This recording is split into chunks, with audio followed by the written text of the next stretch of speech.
the quality and standards of locally produced agricultural goods to meet international export requirements. This includes capacity building programs for farmers, for processors, for marketers on global best practices, quality control, and certification processes. We developed the Lagos Rice Mill at Imota, one of the largest in Africa, which is central to our plan to reduce rice imports and position Nigerian rice as a competitive product on the global market scene. With a production capacity of 2.5 million bags of 50 kg rice annually, this facility is not only aimed at meeting domestic demand, but also at exporting high-quality, locally processed rice, leveraging our favorable climate and large-scale production capabilities. To strengthen and expand the agricultural value chains, making Nigerian products more competitive globally, we support farmers with improved seedlings, modern equipment, and training, thus enhancing productivity and efficiency in key agricultural sectors. This approach ensures that Lagos produced goods such as vegetable, fish, and poultry can meet the quality standards required by these international markets. Also, this administration is investing heavily in markets, and the essence around this is to follow our investments in production to the point where the average Nigerian citizen feels the impact in terms of food prices and the average disposable income. This strategy is designed to increase competitiveness of our players in the global market, and hopefully that we have better outcomes as regards productivity. More importantly, we are also encouraging the use of technology in agriculture through partnerships with technology companies and research institutions, and this includes the deployment of precision farming techniques, drone technology, and data analytics to improve yields and reduce costs, thereby making Lagos products more competitive globally. There are many more steps, there are many more strategies, but in Lagos State, we have not only said our contribution to Nigeria's food production, but we are also ensuring that we leverage our competitive advantages to becoming a significant player in the Nigerian agricultural markets and global space. As we seek to position Nigeria as a global leader in food production, collaboration between government, private sector, and international partners will always be vital. Governments, both state and federal, are committed to creating an enabling environment that encourages investment, fosters innovation, and supports sustainable agricultural practices. But we cannot do it alone. The private sector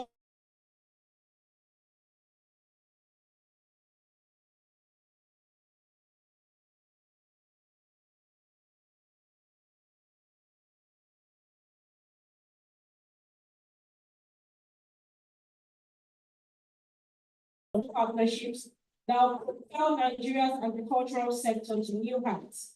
I encourage participants to make the most of this opportunity to network, learn, and collaborate. In conclusion, I want to reiterate that the future of Nigeria's agricultural sector is bright. With the right strategies, investments, and partnerships, we can harness our competitive advantages to not only feed our nation, but also become a key player in the global food market. The journey may be challenging, but the rewards are immense. I urge us all to seize this moment, embrace innovation, and work together to ensure that Nigeria's agricultural sector not only thrives, but also leads on the global stage. I thank you for listening and wish you all a successful and productive symposium. Thank you. So, wait, I went to Cabs here. This is a governor speech. Now, let me speak my own. So, what are we doing in Lagos? You know, Mr. Governor must speak nice and diplomatically and all of that. Here I can speak as a practitioner on the field. What are we doing as Lagos? Our strategy is simple. It rests on 4 pillars. The first is domestic self-sufficiency. The myth or the story that Lagos has no land is, it is a myth. And the reason why I say it is a myth, there is still land in Lagos. It is just that we are pushing, or should I say, the citizenry is pushing rather for more investment around real estate, housing, and commercial facilities as opposed to agricultural production. We as the state government are pushing for domestic self-sufficiency. To some degree, we must produce what we eat. We are capable and we can. And we have to be putting together and harnessing our energies to be able to achieve this. The second pillar is up-country partnerships. We still cannot feed ourselves alone. We must partner with others.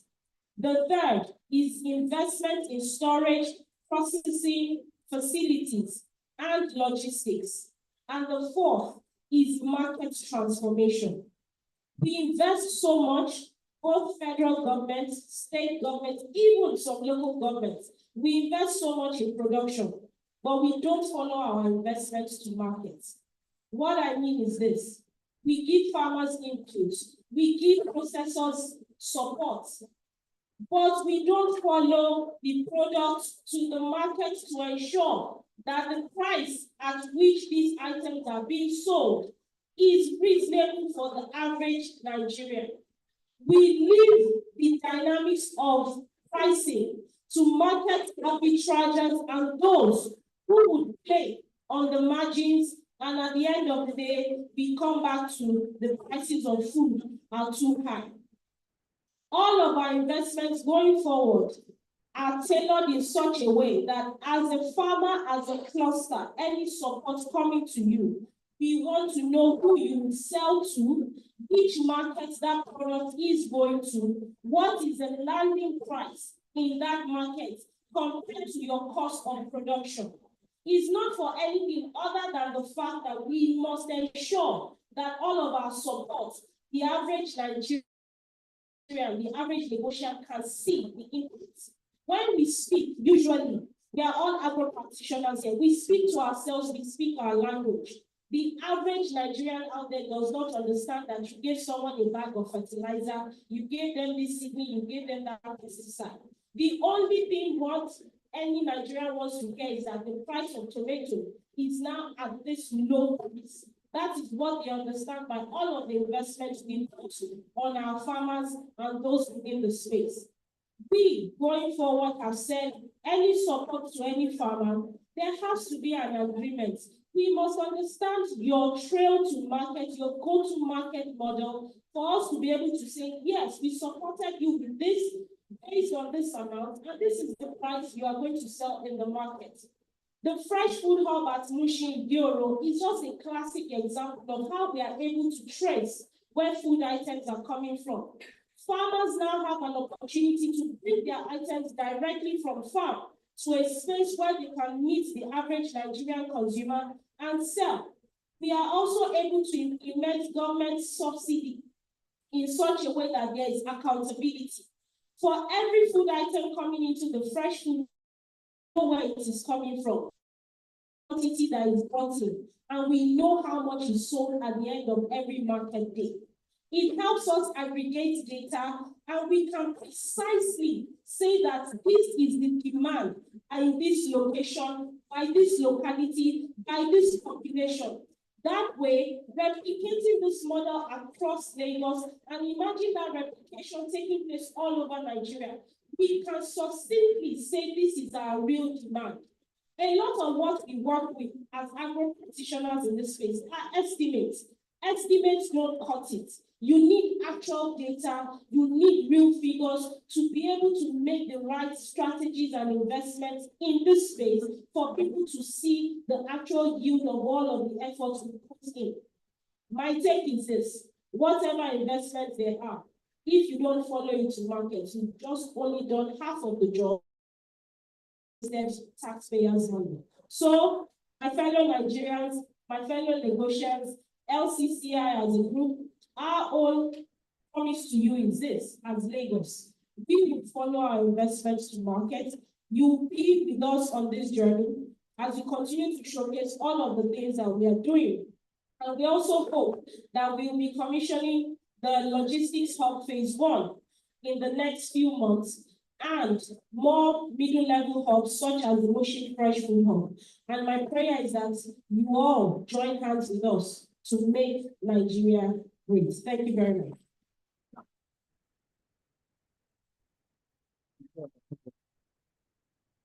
Thank you so much. I go back to the Commissioner. I want us to take photo of because I know Commissioner may be stepping out any moment from now. Can I have Kelly, please help me move this? Someone to help me move this. So I have Mr. President, please, like the Commissioner of State. We have the Foreign Secretary as well. Please join the Commissioner of State. Chairman of Agric, please join the Commissioner of State. I'm sure the DG is still around. Please can we join the Commissioner of State? Let's move to this. Okay.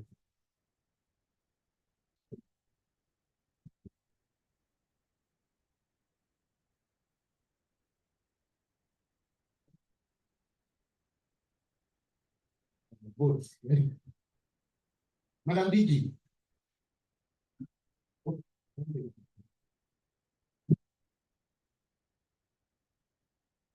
Back of Agric, please.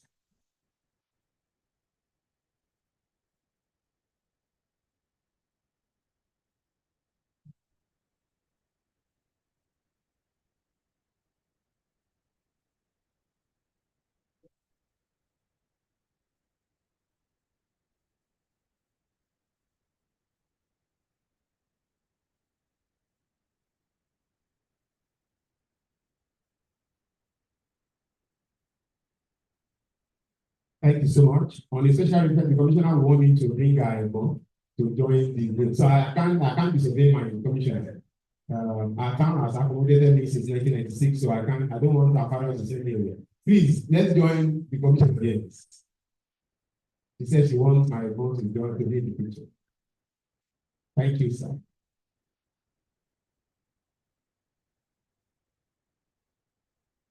Yes.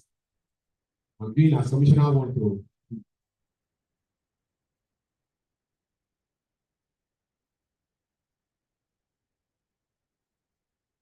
Thank you so much.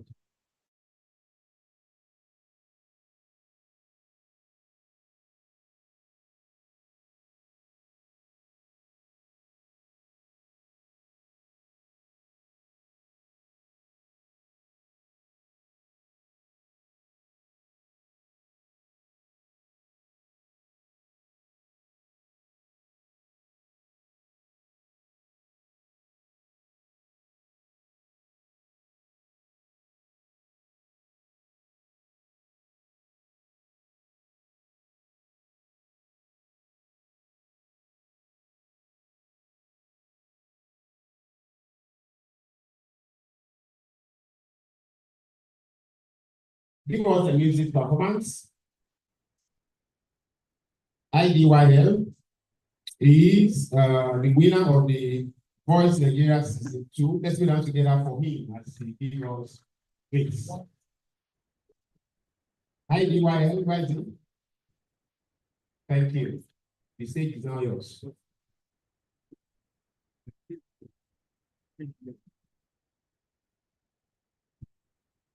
Good afternoon, Nigeria. Mr. Chairman, I thank you for this opportunity to entertain everybody here. I'm really honored. I did a special anthem for this. Hold on. Dr. Ngozi Omambala, she had to make me do a special song. There was a very special song for this. So I hope you all enjoy it, and if you enjoy it, you can clap for me and celebrate me. So much milk in honey.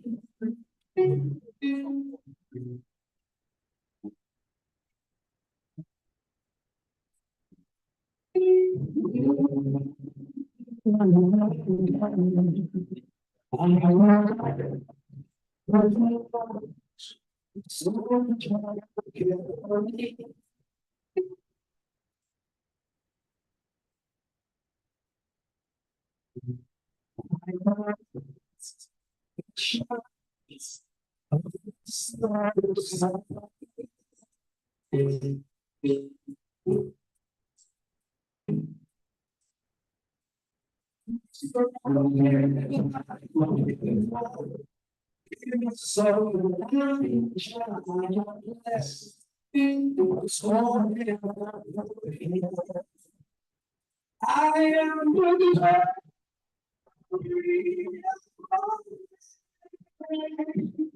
I feel the job.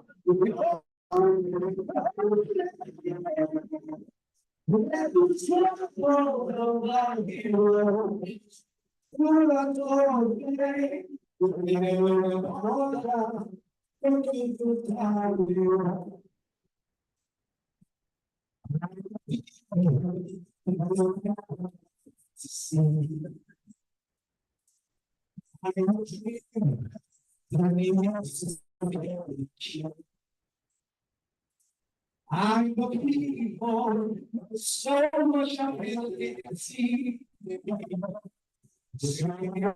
Joy, the sun, the spirits, the strong. I am the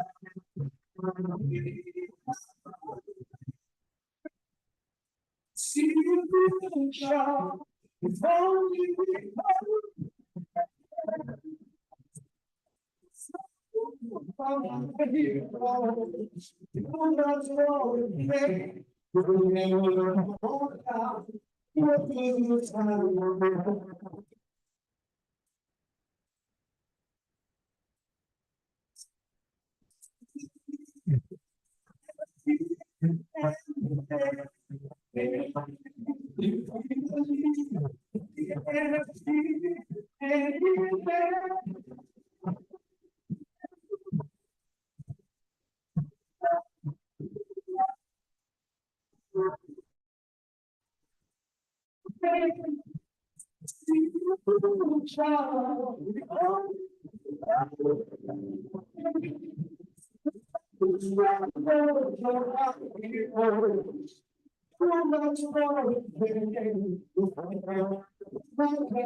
Did you guys enjoy that one?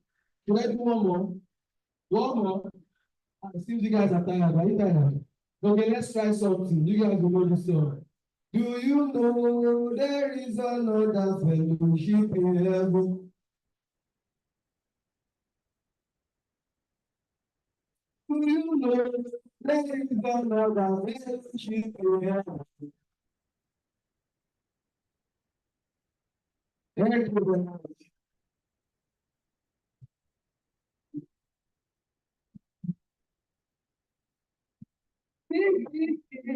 So this one is called whatever.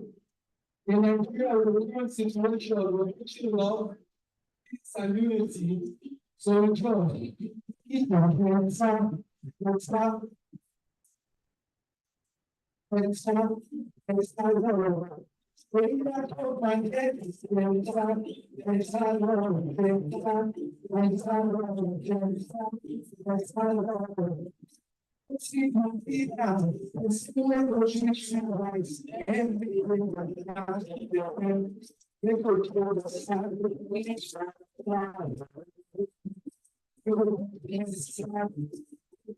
every day, people don't change.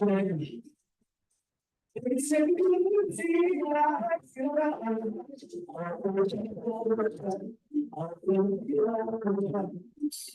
and I like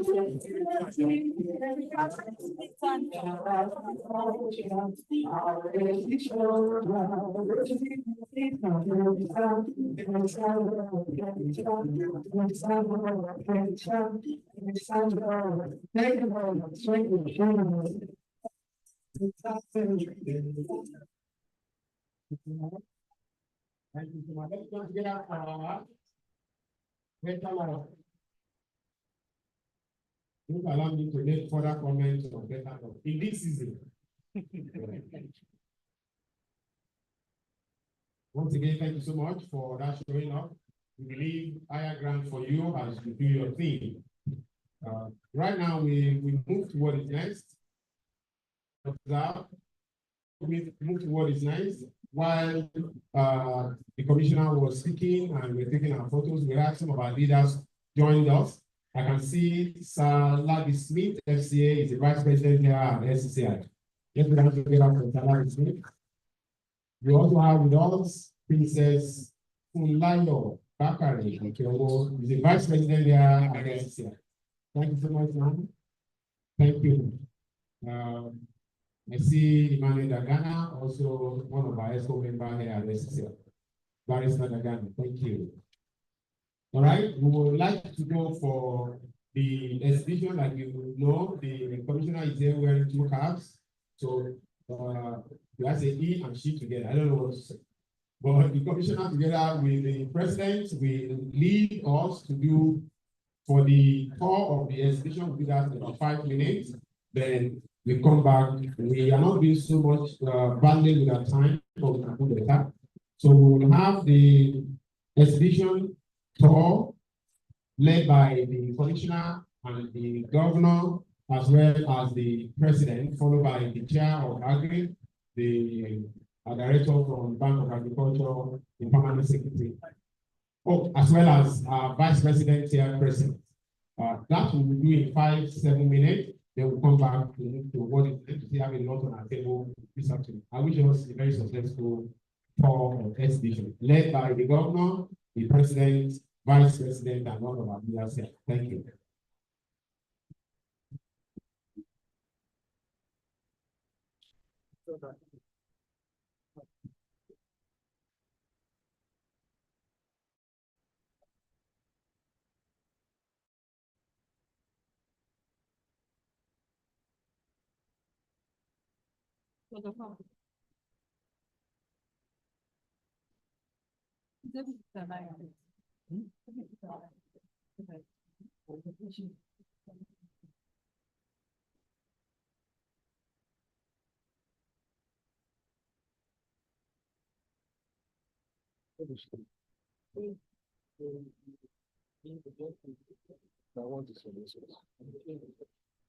Why is she coming to tell us? We want to put it, we can put it here. There's also reserved chairs.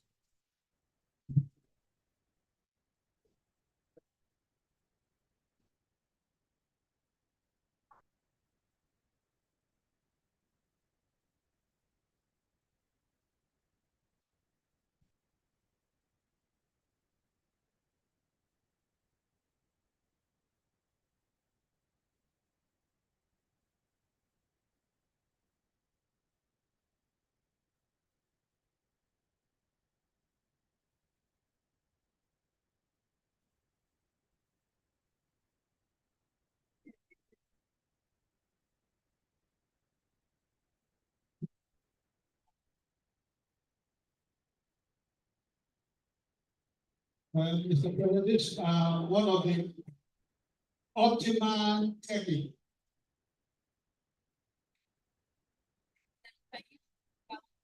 We usually push our solar pumps for farmers. If you need like a green package, push water to your farm, this surface pump will work for it. We have it in different packages. We have 0.8 horsepower, we have 1 horsepower, we have different horsepower as well. We have this submersible as well. We have this that you can use on the farm. We have CCTV cameras and floodlights that you can also use on the farm.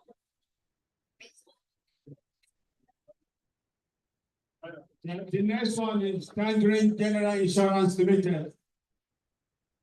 1 minute, please.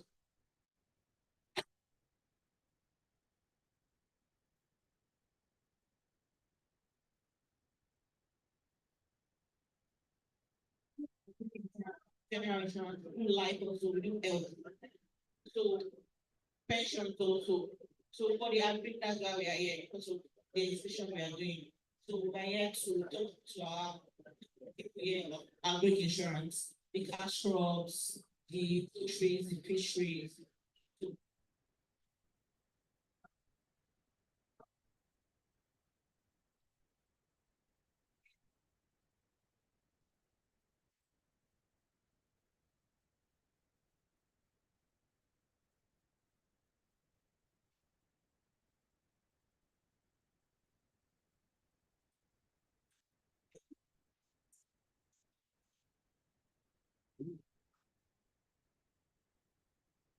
The next one is Laura Nature. So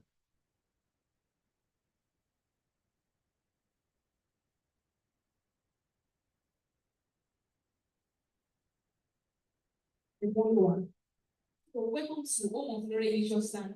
So we are into natural products. All our products are healthy and good for health. So we have seed, a good substitute for seed. We have white seed, a good substitute for your eggs. We have the black, we have tiger nut fiber.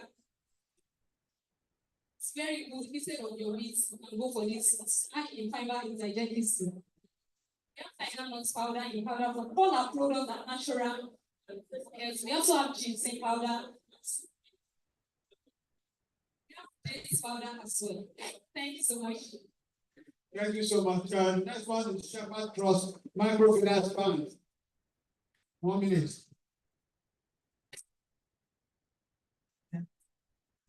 We are a unit microfinance. We are located at Moba. We have 3 locations. We are at Abado in China, and we also have at Korodu and Abatil. We help farmers, we finance, we bring equipment, we give them loans for the cage, for their poultry. We also give them money behind to feeds as well. We permit to give them loans at flexible interest rates in which they pay back. And also we have our online presence, which is on Google Play Store, Zero Cash, which you can as well download the app and as well to apply for loan or use it for wallets, for savings, and have your phone anywhere, anytime. Thank you, sir. Food and export. This is kind of winner food and export, and we are into exportation of food interstate and international. Currently, we've exported to over 20 countries, and I wanted to mention that we have our oil mill in Agric where we sell our undiluted oil. We also deal in snails and deal in crayfish, food stuffs, all kinds of food stuff for export outside the country and within the country to other states.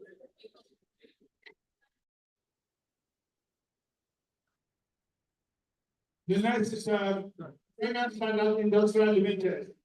Okay. 1 minute. Are we playing any videos soon?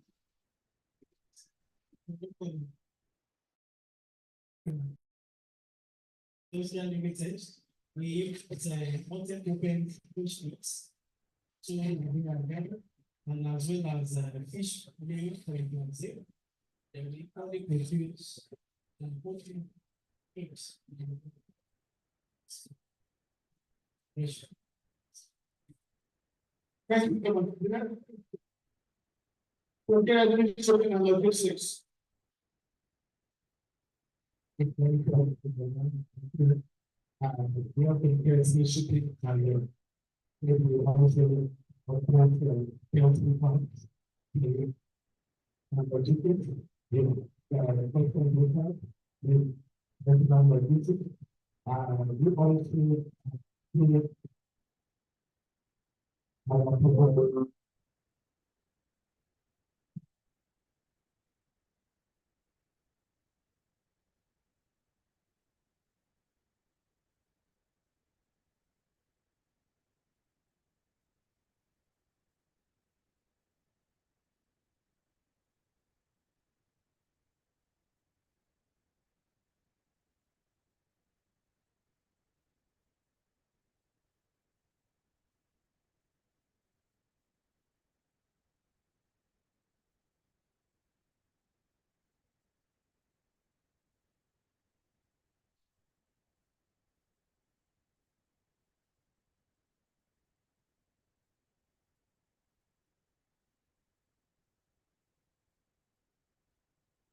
You're not marking anything. What you telling here?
$50,000 US annually.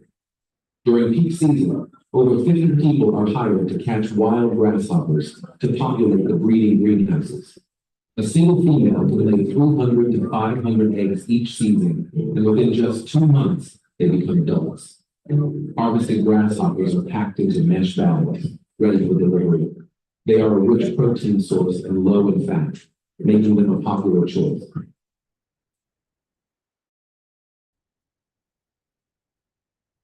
Okay, did anybody capture what that video was about? Please. Do we have another mic in the house? Mr. Femi?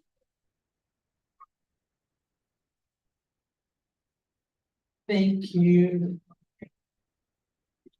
Oh, okay, I hear my slide is open, but I'd like your feedback. Thank you, sir. They are using the greenhouse model, to cultivate and harvest locusts for animal feed production. Okay, thank you very much. So that wasn't actually locusts, but they're like locusts, right? One house, please. Okay, so my name is Bosmola Moro, and my assignment today is very simple. In 30 minutes, I'll be taking you on a journey talking about modern farm management models. And I want to thank the president, I want to thank the committee for inviting me today and to share some of my insights. I have been in the agribusiness sector for upwards 20 years. I got into the sector straight out of college. It's been topsy-turvy. I've had very good days, I've had very horrible days, and I've had days when I just felt like, joining the nexus of the Japa clan. Okay, but having said that, that video simply shows what one farm model, all right? People are using greenhouses to cultivate the same grasshoppers and locusts that we would usually kill and call pests. But they're using them, as you said, as alternate feed sources. But in this particular farm, they harvest grasshoppers as a protein source for human consumption. It's not even just for livestock feed alone. And why is this?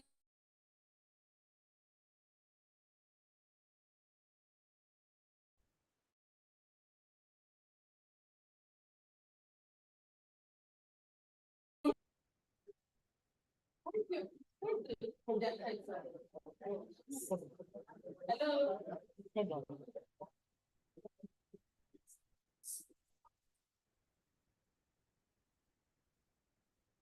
Okay, because the clicker isn't working. You can help me so that if it's not working, you can control it for me. I'll appreciate that. If you don't mind. So basically, what people are not doing is, how many of you who is involved in the poultry sector again? Tell me about the cost of feed.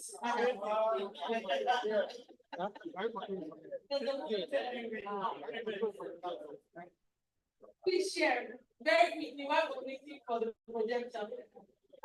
Could somebody help me give us the mic? Okay. Where is Mr. Femi? I need you in my line right now. The madam in green. The madam in green has something awesome. In about 30 seconds, please share with the room what your experience this year alone has been with the cost of feed. Okay, she put now is around like 17,000 plus for a bag of 50 kg. Of 50 kg. Yeah. How much was that same bag? 25 kg. I was just going to say 25 kg is now 17,000. Sorry? Yeah, that's what I said. One bag of chicken feed is now 17,000.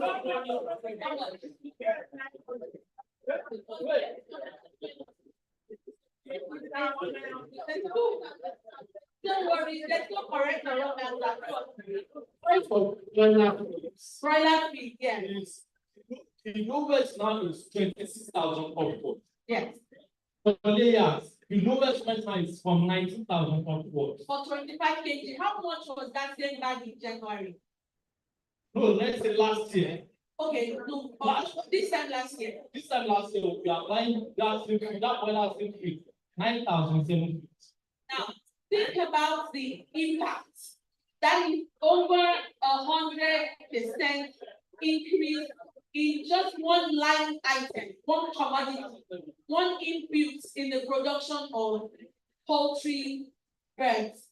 Now, we need to begin to think outside the box on alternative sources of feed that will give us the same conversion ratio for the production of meat or egg, right?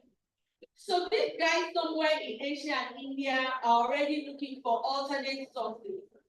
So my assignment here today is to take us on a journey to help us begin to think out of the box.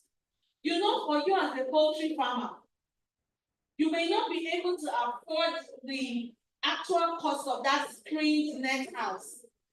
But I'm sure that you may have one or two houses that are not being utilized at the moment.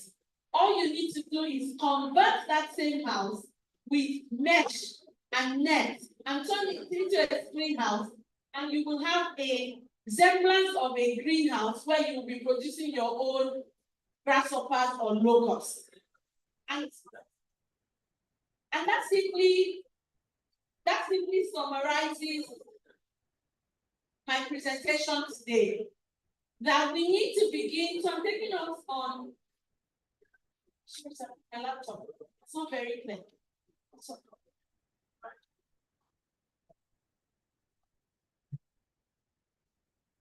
I thought I could speak directly to you, but it's not as clear as I thought.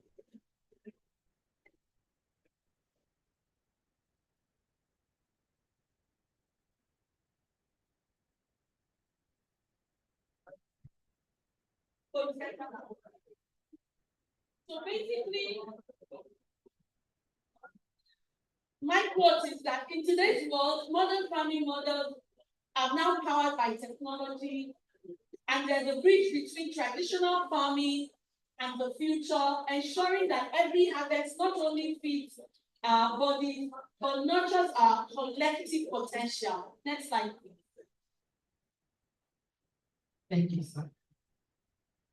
This is one of my favorite mentees and one of the most successful young persons in the agribusiness space in Nigeria today. I will share a bit about his story later, but his name is Samson Ogole, and he has a famous quote. He says that food production should not be seasonal because hunger is not seasonal. Or is hunger seasonal? Do we choose days when we decide to go on hunger strike for months? Now, the only thing man can do without after breathing air is food. And that if food hunger is not seasonal, then food is a fundamental human right, and hunger is a crime. So what do we do to crime as a society? What does the society do to crime? We fight crime. It means that we need to fight hunger.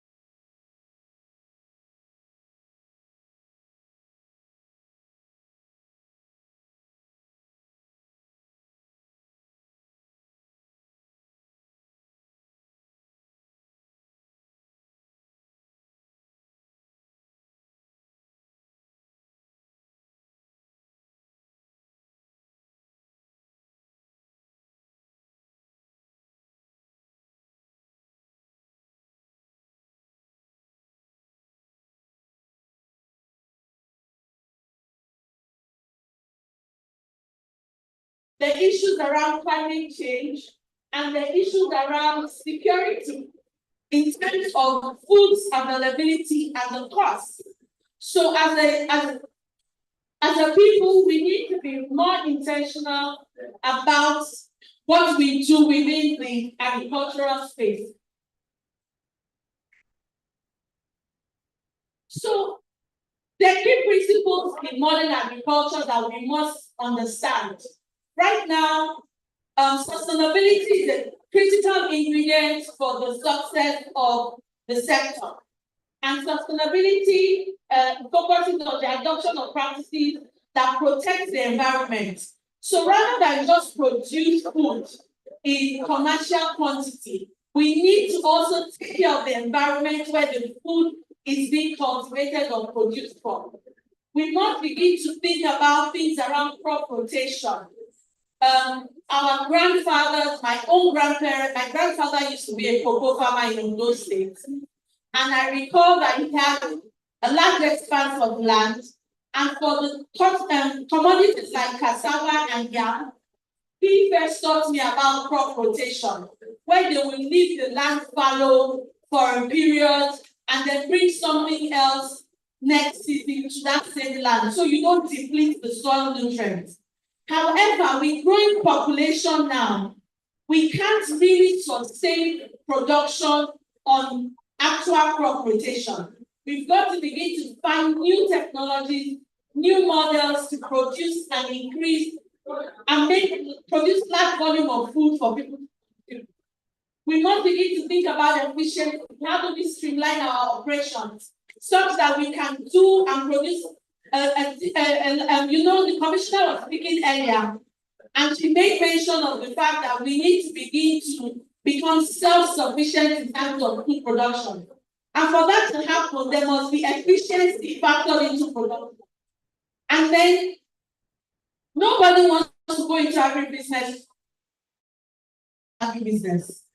The average person wants to make money from it, yes or no?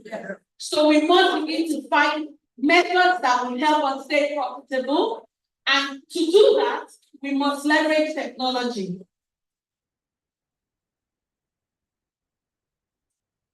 Now, for this to happen, a lot is going on in the world today. We're now beginning to talk about precision agriculture. That is one new method that most entrepreneurs and agri practitioners are beginning to look into. How do we produce in a targeted manner for this large population without destroying the ecosystem? And for that to happen, we need to begin to think about things like precision farming, where we use GPS, drones to go into farm sites. Let me tell you a story here. So I had a former boss who, at the beginning of each planting season, he would call his workers and say, we're cultivating, for lack of a better thing, cassava this year. On the average, depending on the variety of cassava you're planting today, even if it's T419 or any of the varieties, you know that the average yield about 10 to 15 years ago per hectare in Nigeria was about 7 tons. But with new varieties today, we're able to get up to 20 to 25 tons per hectare. But there was something that used to happen to my boss. He did not know the actual size of his farmland. So the farm manager will tell him we need X amount of fertilizer, X amount of seeds and planting material, and he will give them money. But when it comes to harvest time, 2 things will happen. The yield per hectare, let's estimate 7 tons per hectare. If I have 1,000 hectares, what's my expected yield? Sorry? 7,000. Now imagine a farmer expecting 7,000 as his yield, and then all he gets is 2,000. One of 2 things has happened. Is either his farmland is not up to 1,000, or they have stolen part of the harvest. So when I got involved with him, I said, sir, there's a better way to run this. How do you calculate the inputs that you give to the farmer every year? The truth of the matter was that they had not done a map of the farm. He did not know the actual size of his farm. They told him that it's X amount of hectares, and he will give them money for inputs for that size of land. Now, with technology today, before I go into any farm, I have a drone of my own, for instance. And now we even hire drones from other people because we can now check the viability of the soil. We can map our farm size and know what the exact size of the land that we're cultivating is. With technology, we're able to tell where water is present on the farmland. With the same level of technology and the drones and the sensors we take in, we can actually know the topography of the soil of the farmland and know where runoff water will go to and determine what kind of crop can be planted in each field. So that the fact that your next door neighbor is cultivating cassava is not what will inform your decision to cultivate cassava in the next field. We can predetermine by taking samples from that lots and take them to the farm, know the nutrient deficiency of that farm site, and know the best type of crop that is suited for that location. Now, you will have heard over the years that people lose a lot of money when they go into agriculture. I'll tell you some of the things that happen. Many people retire into farming and agribusiness. The truth of the matter is that we need to raise a new cadre of agro entrepreneurs who will come into agriculture at a very early stage. When you retire into agriculture after full active years of 30 years in service, you're already tired to a certain degree. Your level of productivity and output is already predetermined. There's just so much you can do. Once I can get up and go to my farm in Ilefe at 5 a.m., very few people after 30 years have the zeal to get up at 4 a.m. to drive 3 hours through traffic on Odotubega Road to go to Oyo State or Ogun State. There must be a bigger motivation for you. And at this point, you're already in retirement age. Now, what we need to see and what is happening is that with technology, we can cut back the time that we spend. So younger people can come in, they love to play computer games, and operating a drone is just as easy as playing computer games. You know the PS game that they play. There's just a console like that PS console to operate the drones. It's that simple. So to be a drone pilot, to just go take a course. I mean, my young nephews are the ones who enjoy flying the drones the most because these children are between 6 and 12, are so good with the joystick. You just need to show them these things, and within a month, I mean, they're drone pilots already. So with technology, we can actually begin to, on the Internet of Things, we can actually begin to go into precision farming, predetermine our yield. And you know, over the years, agribusinesses were not attractive to financial institutions. But with the leverage, we're not leveraging technology, we're becoming better suited and better attractive to financial institutions. Because now we can prepare financial forecasts, cash flow projections that will make people like Mr. Smith now become happy to invest in businesses like mine. But 10, 15 years ago, the average farmer did not have the resource or was not excited about things like that. I had to go and learn basic financing. All right? Because every time you have to pay a financial consultant to help you do your financial models and projections. But at a point, there's times when I just want to plan my business and I can't wait for a third party to offer me that service. The truth of the matter is that every skill set is required in agribusiness. We need the financial specialists, we need the accountants, we need the engineers, because at the end of the day, it's easier for an engineer to operate all the equipment, machinery, tractors, I'll give you an example. I own 6 tractors, right? I drive them every time they tell me I'm a woman machine because they vibrate a lot. And I hear stories like, oh, you'll not be able to have children. Oh, it will cause this problem. The truth of the matter is there's smaller equipment now that we can leverage. And I don't necessarily always have to drive the tractor anymore. This is a poultry house. Can you see the screen, everyone? This is the modern poultry house. You remember when the commissioner was speaking, she said that we can no longer work in isolation, that a lot of the things we're doing in agribusiness are at best based on guesstimates, right? But we need to begin to work in a manner that we're leveraging data, captive data. But how do you capture data? You need people who have the skill set in data analytics. You need young persons who understand IT to be able to capture data. Now, in this house, each of these houses can actually take 20,000 broilers per time.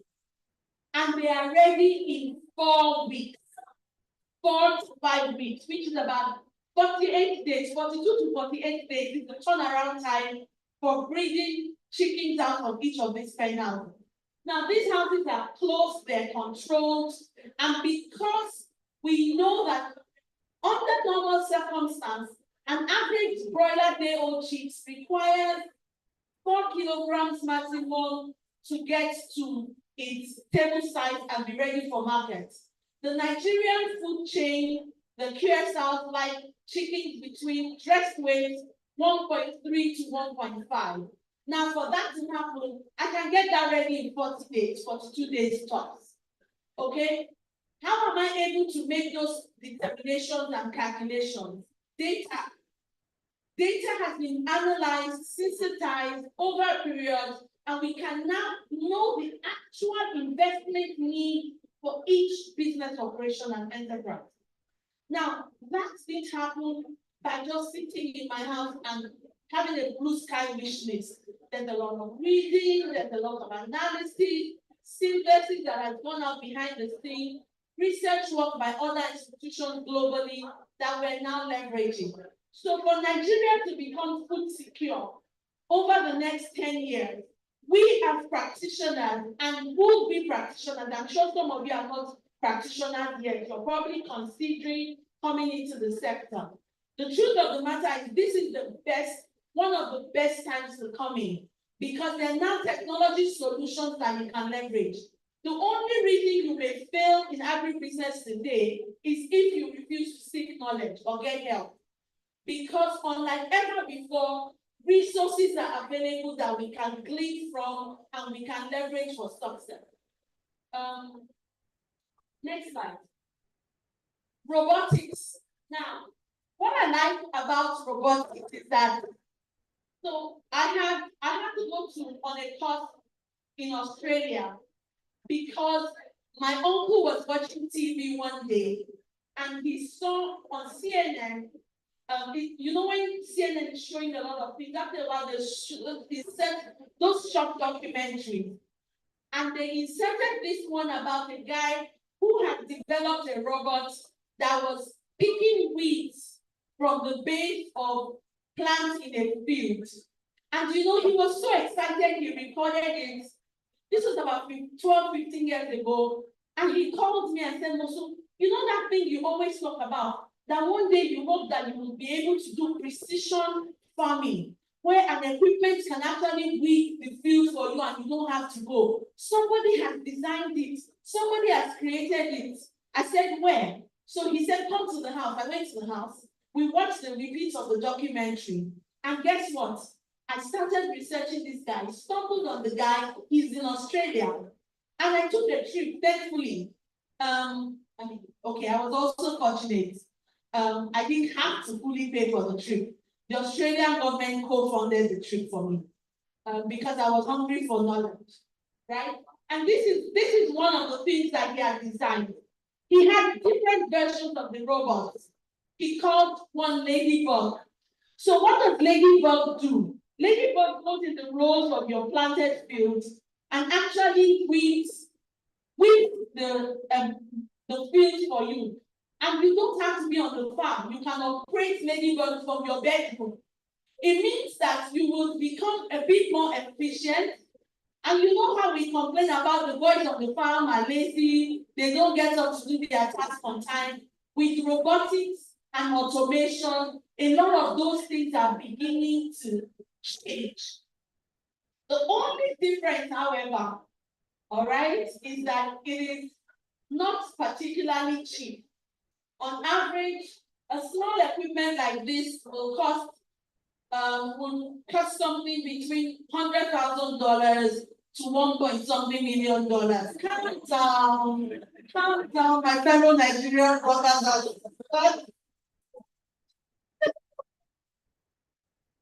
Let's get there. Let's calm down. Now, the beauty of that is that you don't have to own the equipment. There are people who will come into the sector. Someone like Mr. Smith, I'm sure, is not interested in going to any farm. But between him and Mr. President, they can invest, and LCCI can invest in such equipment and lease it out to their members. If we are organized, if we have cooperatives, and if our farms are contiguous. You see, before we shoot every recommendation down, you should know that, please, may I have water?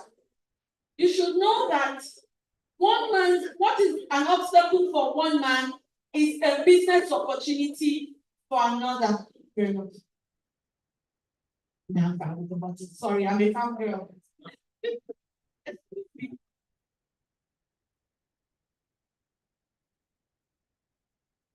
Thank you.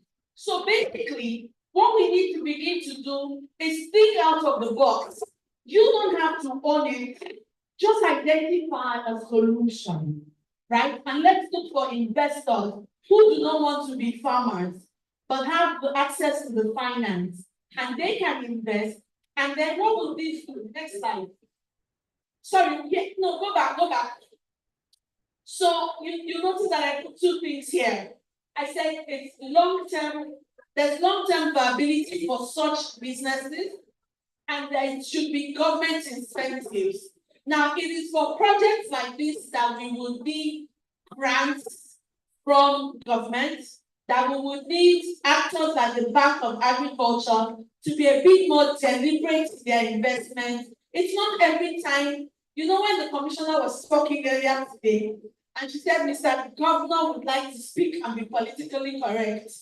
I said to myself, everybody in government and in politics like to be politically correct. But the truth of the matter is that seeds and fertilizers are not the only things farmers need. Why have we fixated investment by government into seeds and fertilizer? Whereas the amount of money they spend, let me give you an example.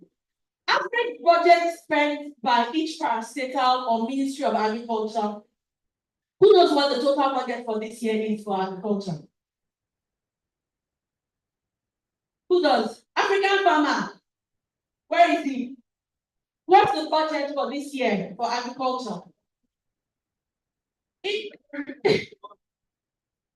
Okay, who knows what the average budget for any parastatal is? Education. Can we see where part of the problem is? This right here is part of our problem. So many of us do not even focus on government spend. We don't care what amount of money they take out of public funds. They've gone again to China to go and negotiate new loans.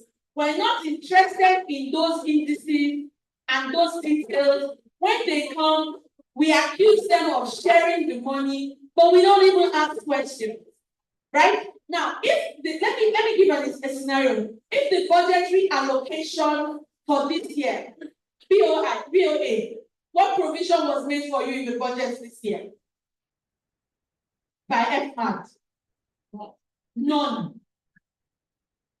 See our life. No budget provision for the only Bank of Agriculture in the country in this year's budget. I'm going to take you up on that. I'll quote you in the news tomorrow morning. Not him, I will say a staff.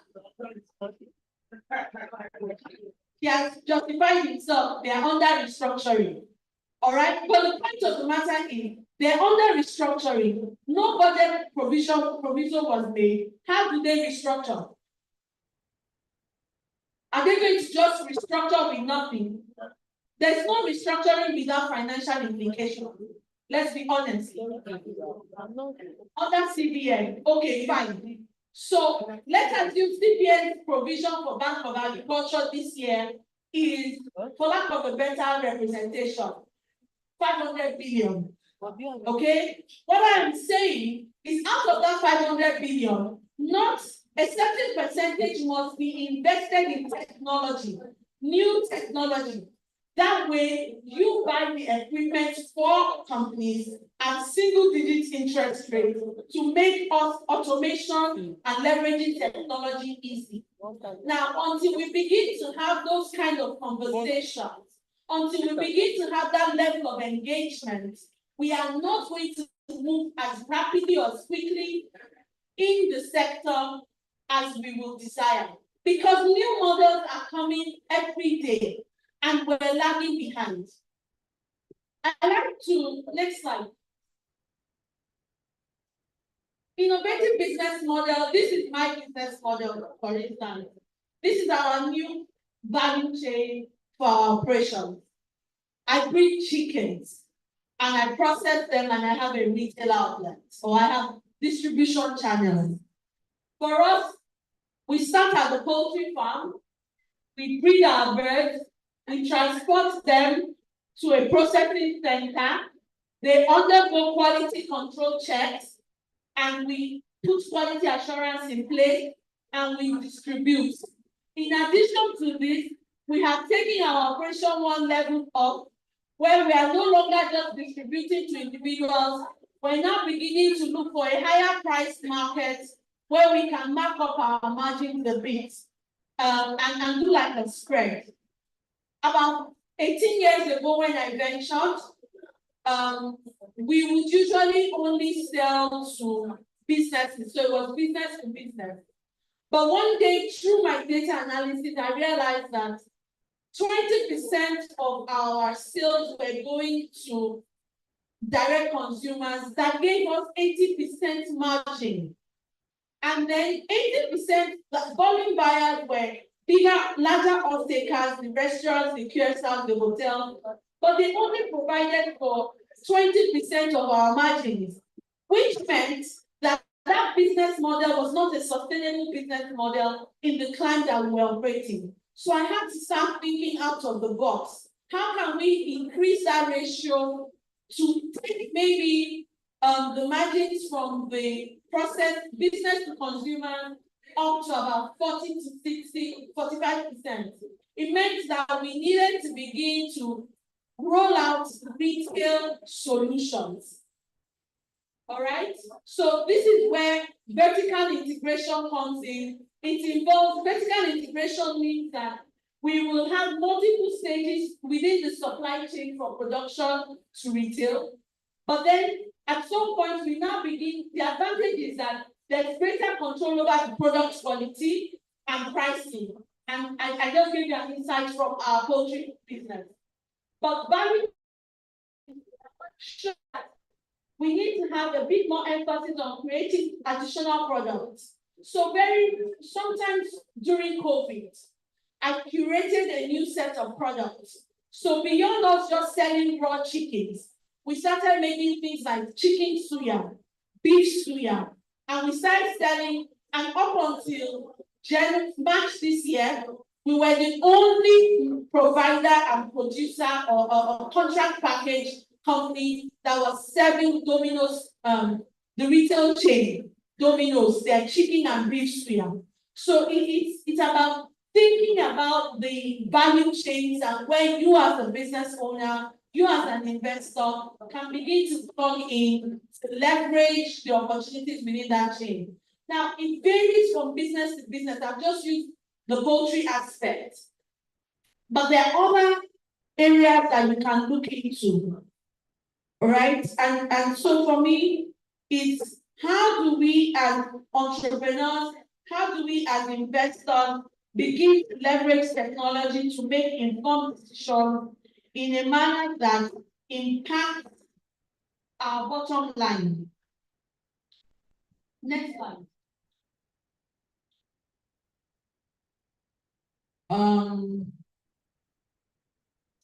Okay, sustainable practices. This, a lot of you must have heard some people say, oh, I practice organic farming. Even in organic farming or with organic farming, there are many other things that can come to play. With organic farming or eco-friendly farming, I always say to people that there are no full organic farms in Nigeria, and I'll explain why. Because if rain falls and half of our agriculture is rain-fed, and there's runoff water from several fields around your farm, it runs into your organic farm. It also already impacts on your soil composition and nutrients. So you're not 100% organic.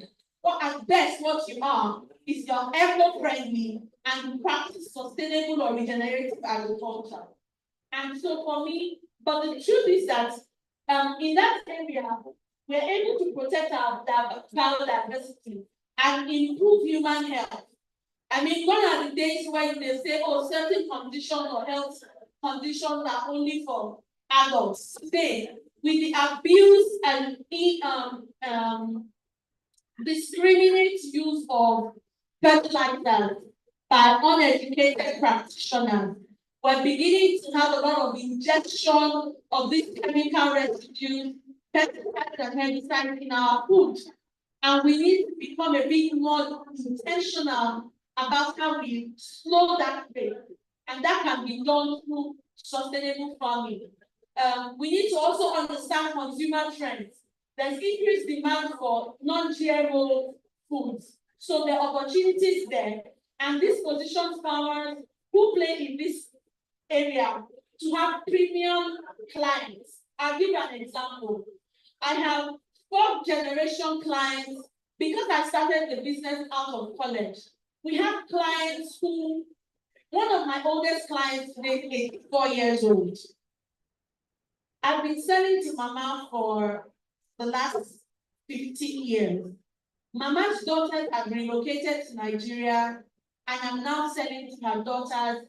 Her grandchildren who are moving back, in fact, every summer, her grandchildren insist on our products. Now that's 3 going on 4 generations.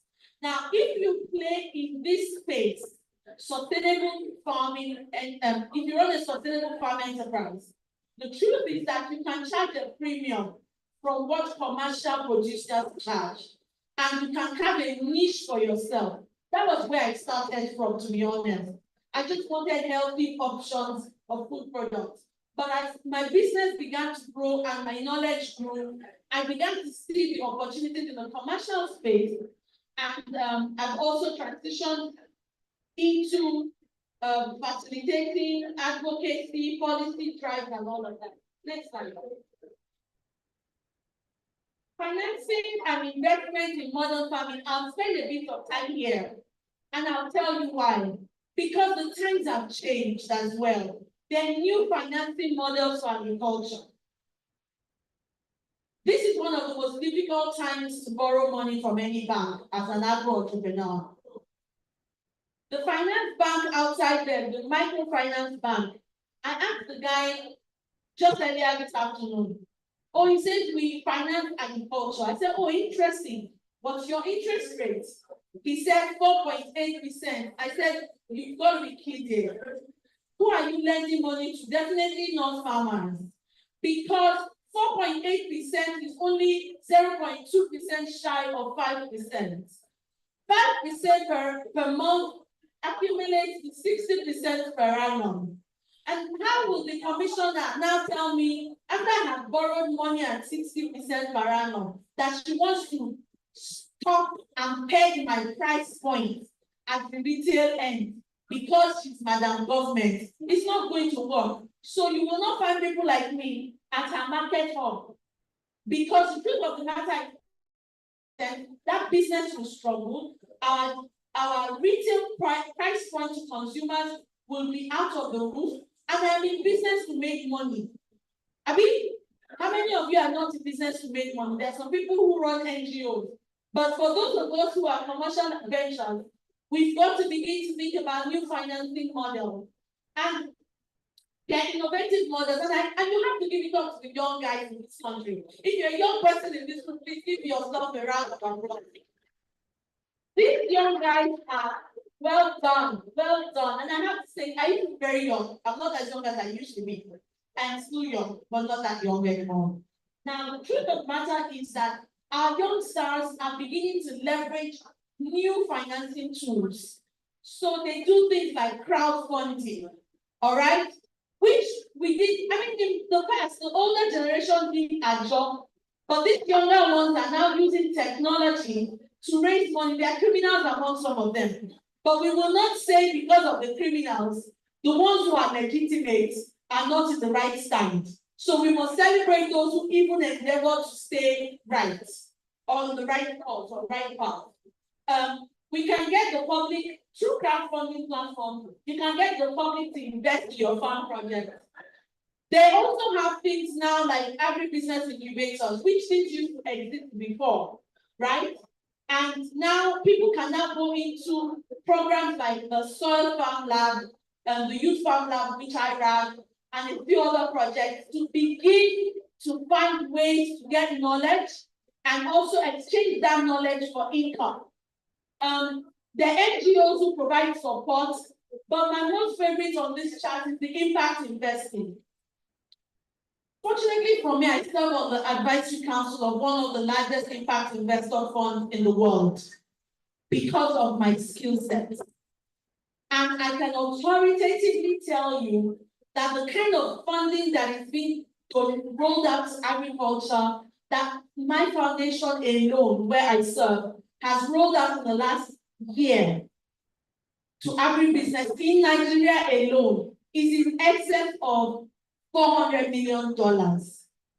And this money is going into the hands of agro entrepreneurs. Next slide. Going into the hands of agro entrepreneurs who are strategic and are able to leverage resources to grow their business. Please play the video. In this case, this was me when I was starting one of my projects in Osun State. I just want to show you the power of technology. No, not this one. The one on that slide. This is the last one you will play. The one on that slide, please. This one. Yes, that's the one. So this is what I call case studies of impact investment. With impact investment, you don't have to go the journey alone. You partner with financial institutions, you partner with individuals, you partner with larger organizations.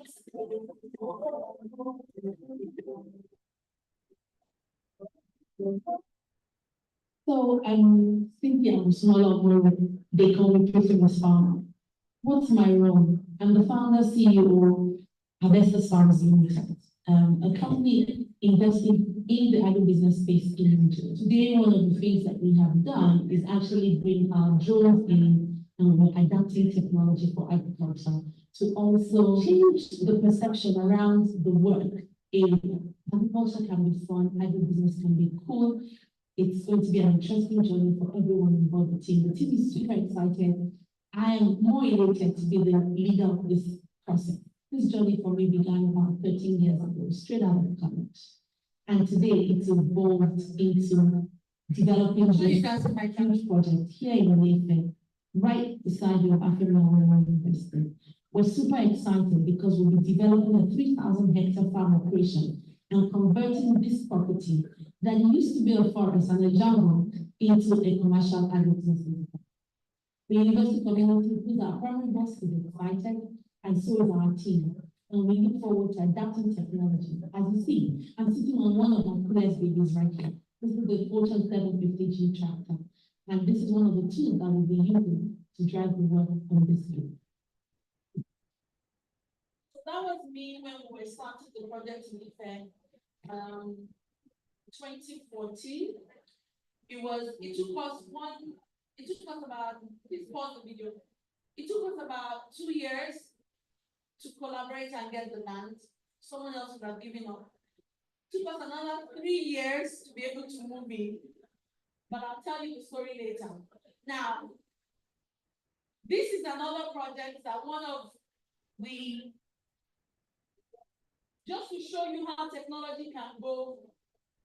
You see the land I showed you previously, this site used to be just as green as this. But with the adequate resources from impact investors, over the last 24 months, that jungle has now been converted into this agribusiness enterprise that is managed and run by one of my favorite guys in the world, Samson Obole, who I showed you his quote earlier. And through the support of the impact investors he's been able to train 7,500 and counting, because the actual goal is about 15 to 25,000 youths over a certain number of years, about 5 years. And all of this was done in the last 24 months. 24 months. And this is the power of 1, technology, 2, knowledge, 3, impact investment. It means that if government or we as private sector actors are deliberate enough, intentional enough to get the right source of type of resources and funding into the right hands, okay? It's one thing to have the resources, it's another thing to give it to the right people to administer and manage. Not that we would have open-ended budgets for agriculture, education, and healthcare that is not being utilized. This farm was developed, it is 150 hectares, and it was developed and built by young people.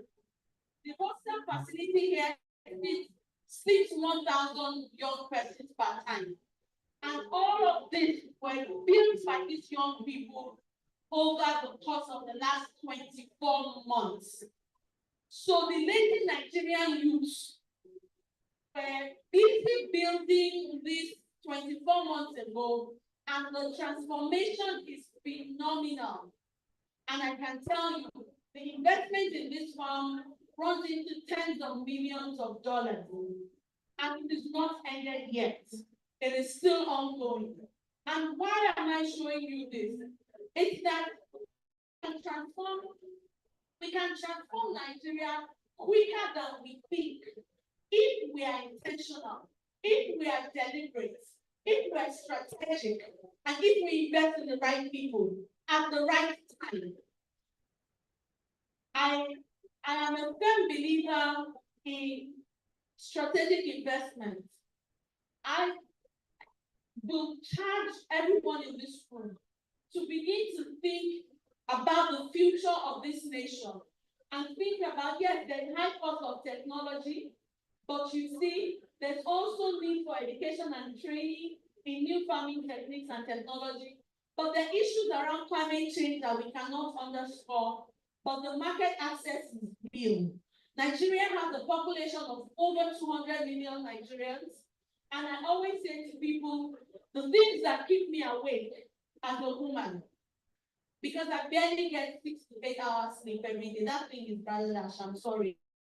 I make up for it during the day. But the truth of the matter is that if the average Nigerian spends 1,000 naira per day per meal, that is a 2 billion naira investment on food alone, one line item per day, 365 days, runs into billions or trillions of naira.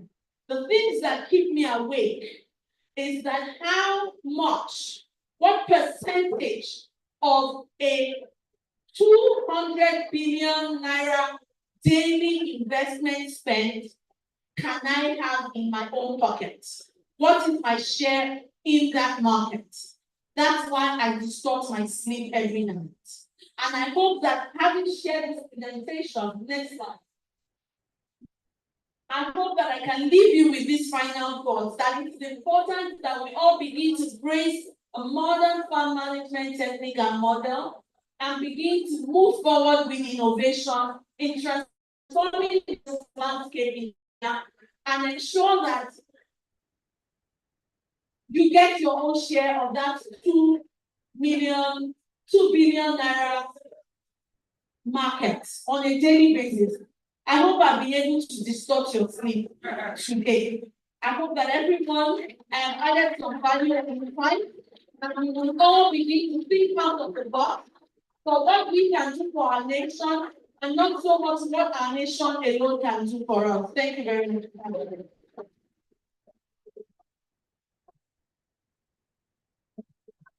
Yes, for how was my opinion. Really, you've been able to discuss our thoughts 100%, that was confessed, which are very challenging.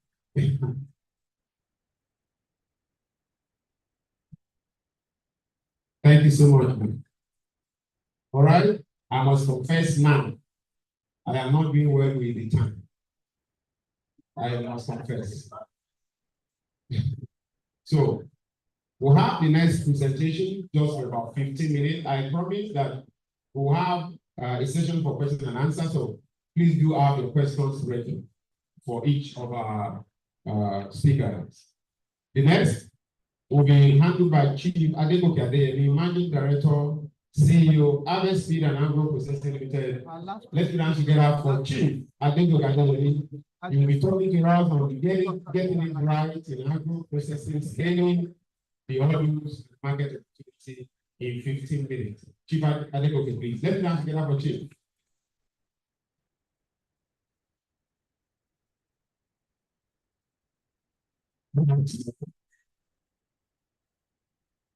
He said, Chief, actually, I'm Chairman, Chief Executive of Harvest Feed and Agro Processing Limited.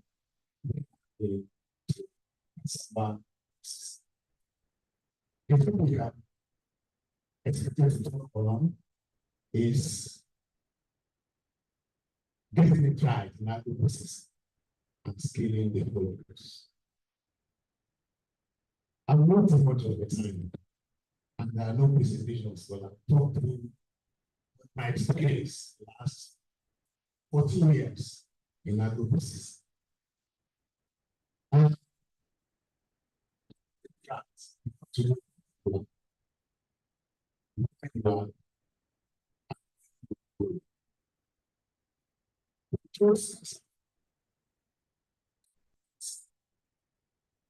we know that I need water. Nigeria is the largest producer of cassava in the world. As for 2021, FAO says that Nigeria produces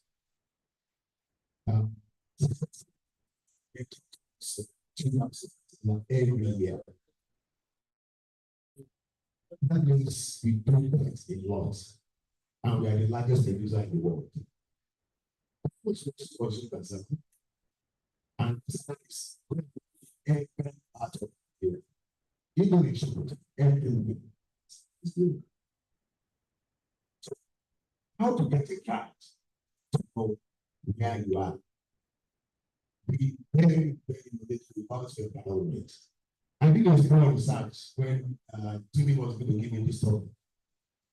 And we found out that we have several producers, we have so many. There are also million things there. And you just imagine, where is yeah, they are really, we see them, but many times we do not think about them. Hello? Actually. So, in 2020, a friend approached me that, okay, he wants to go into the festival processing. He said, okay, it's a good idea.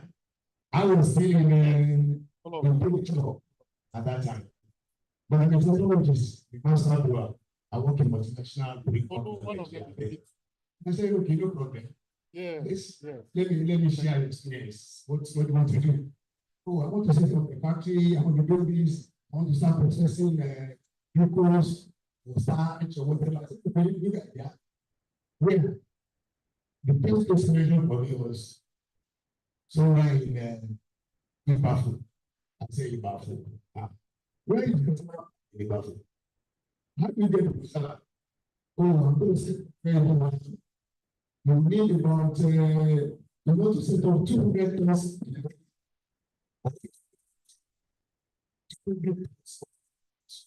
You need close to 1,000 tons in a Bafu.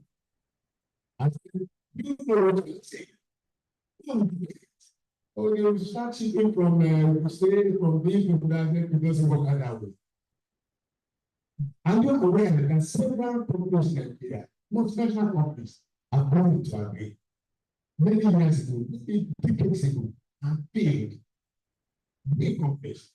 Even the last 10 years, even 10 years, there's what we call the Nigerian National Council. The federal government told, I think, in 2019. And the police big companies in Nigeria use 1.5 billion for Nigeria. For about 15 years till today, they are not able to do what they are till today. And yet they are fully mobilized. These companies, I won't mention their names, but some of us here they know them. So what I'm trying to tell you is that you know where you are. You must know who you are and where you are going. So information about your private, what you want to do is very important. From my own experience, if you are setting up the things start small. Start very small. Because you may not have known the total challenges you will face. There will be challenge of raw material, there will be challenge of facilities, there will be challenge of finance, there will be challenge of market. In my own business, before we started selling, maybe about 10 years ago, Nigeria has been using starch more than 100 years. But you see what majorly comes into, users that using constant. They are basically saying only the raw materials or processes different.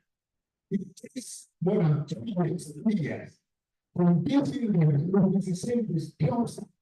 Once it carbohydrates, you go through the same process and the standard stuff. It becomes, it's from 99.9%. It's the same thing.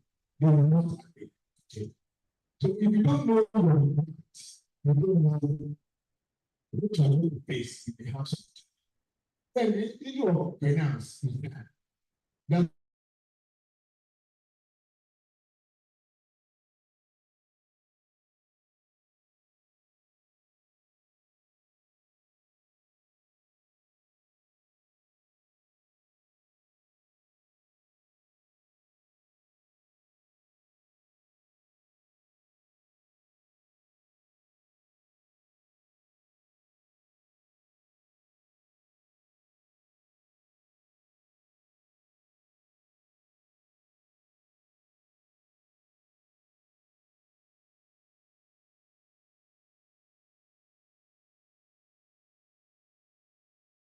in the recent agricultural companies in Nigeria.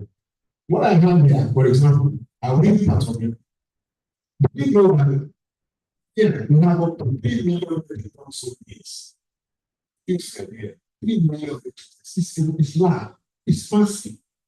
And what you need to do is basically you need to clean and to sort, maybe package. Perhaps occasionally you need to buy.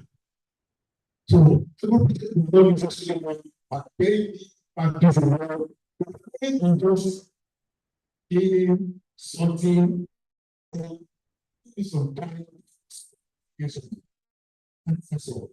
And you're in the process.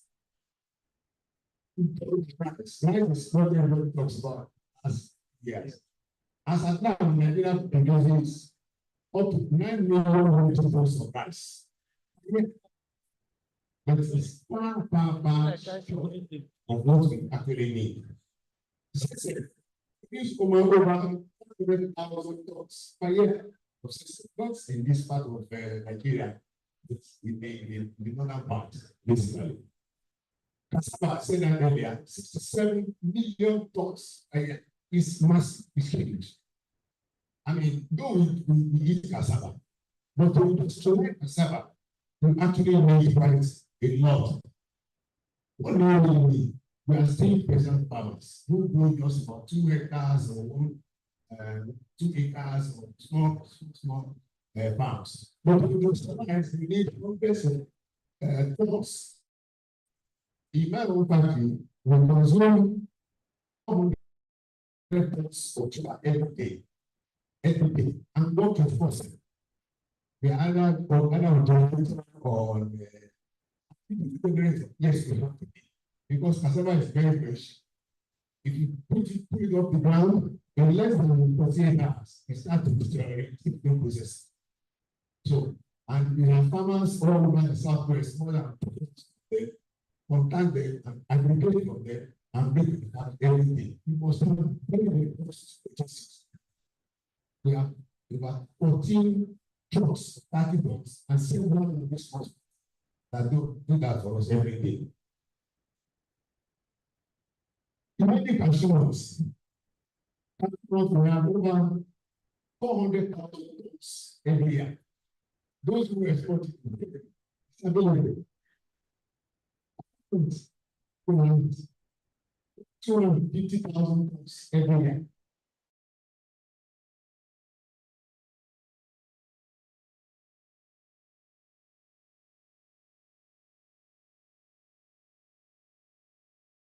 For it.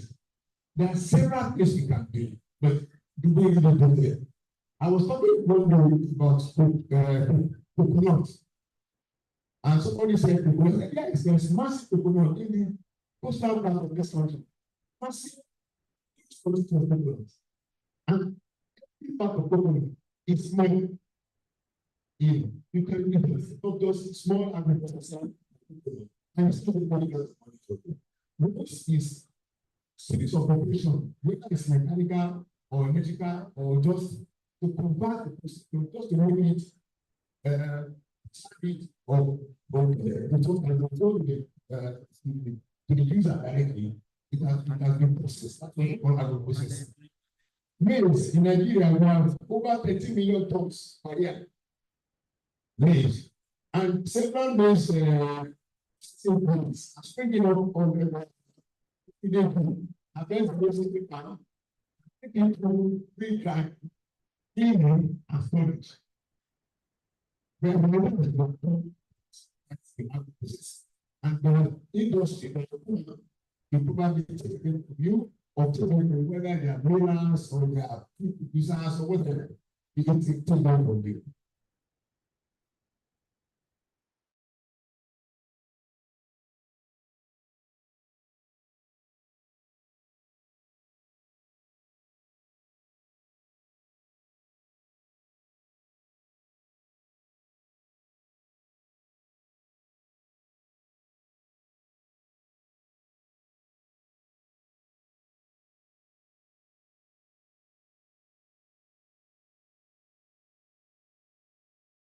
You don't have to report special January or maybe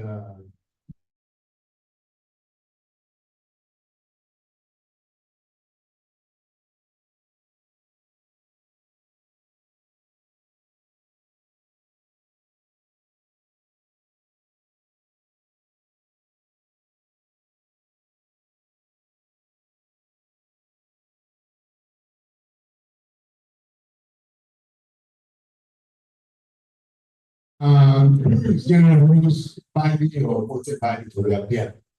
But about 20 to 25 years ago, when there was a ban on binary, to went to someone became a very big agro-produce.